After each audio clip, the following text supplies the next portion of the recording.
知道流奶与蜜之地这句话的由来吗？圣经上用这句话来形容迦南美地，那是一块丰美之地，那里出产的葡萄硕大，牧草充沛，盛产大麦、小麦、橄榄、无花果，那是一块受祝福之地。而来到花莲的人也那样来形容它，花莲是一块流奶与蜜之地，也是台湾庆奖的客家庄哦。在这个花莲纵谷地方呢，最有名的就是它的肥沃的田园。那为什么会再选择这个地方呢？因为这个地方真的就是上帝所给予我们的牛奶与蜜的牛奶与蜜之地。那这牛奶与蜜之地呢，它除了有这么丰富的一个富饶的田园的美之外呢，它的水质是非常的丰沛的哦。所以我们在这个地方呢，会把它作为亲水性的度假饭店。所以呢，我们希望借由这样的一个饭店呢，能够给所有的全国民众呢，有一个惊叹跟欢乐感动的一个度假胜地。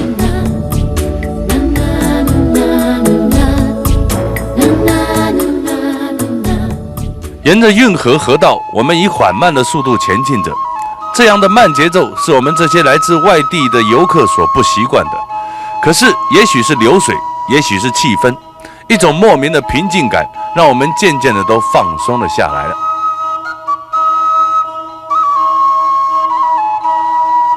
林台口继续为我们介绍着，这里的建筑融合了拜占庭、巴比伦的建筑风格，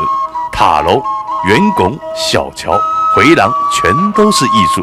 在这样的浪漫景致中，我们仿佛就像置身国外般，完全远离一切尘嚣，仰望天边的山脉云彩，浮鸟水面的婆娑倒影，运河之美令人流连忘返啊！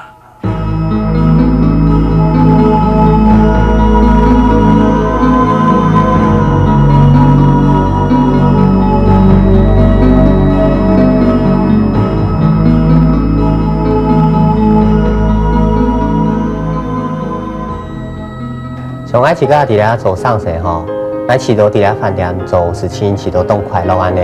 吼，当你有动到人下来聊，叫做嘛动跳，吼，看到介几家人伫咧来聊，那就感觉讲，本家都要看人就有安尼机会，在咧饭店吼，大家几家人安尼聊到动跳，喺咧饲家做事伫咧会一路动放弃安尼，因为在饭店动奖，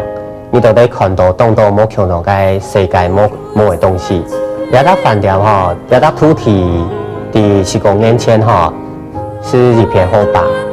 经过了10公年，我都有条件吼，佮动有性伫咧开发，吼，伫咧几千亩的东西，今年开发到像伊只安这样的饭店吼，遐10公年来去大家是动达标，才有今年安尼的饭店出来，吼，遐10公年来，我一家落个时间呢，饭店慢慢很困业，吼，遐时间我拄拄嘛。家下吼，我都还有田种个石条，吼田种树诶，同今年饭店安家吼，我都信地位吼，嘛请到干到当安慰安尼，吼，但是饲到你下今年饭店几钱喜好咧吼，有两种诶，不给介绍到全国的个乡亲吼，来两个都得聊的地方，安尼我都饲到维持都是当好安尼。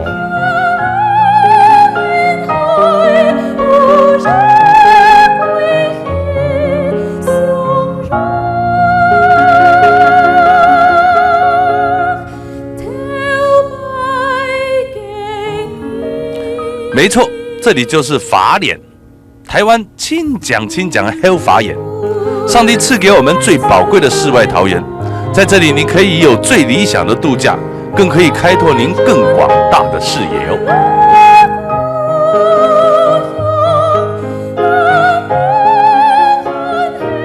如今大家只要来到花莲受风，你就能尽情悠游于这一片流奶与蜜之地——花莲。